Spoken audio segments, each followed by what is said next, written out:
les élections ne devraient pas être un temps plus difficile que d'autres, sauf que 10 confrères et consoeurs kurdes ont été arrêtés sans aucun motif il y a quelques jours. On ne sait pas ce qu'ils sont devenus pour le moment. Donc c'est un problème.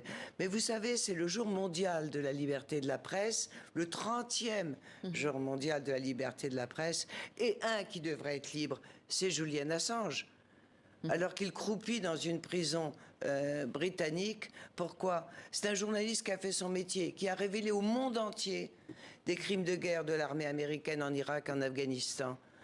Eh bien, il est maintenu de force, illégalement, dans une prison, par la volonté des États-Unis d'Amérique et de la Grande-Bretagne. C'est une honte, il devrait être libre.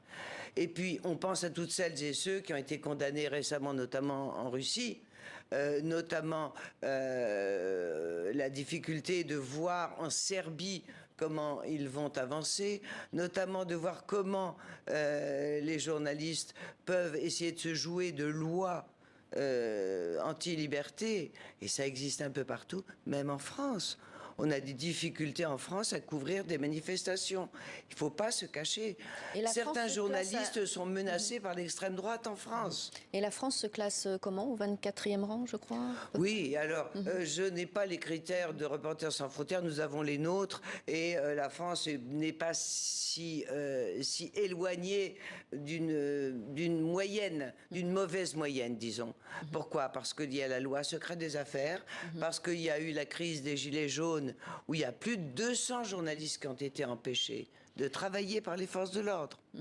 Alors, dans son classement annuel, Reporters sans frontières indique que la désinformation est une menace majeure pour la liberté de la presse dans le monde. Comment lutter? Ben, la seule façon de lutter, c'est de pouvoir faire son travail en sécurité et en liberté. Et c'est la seule chose que demandent les journalistes. Garantissez-nous la liberté et la sécurité de travailler, puisque nous travaillons pour vous.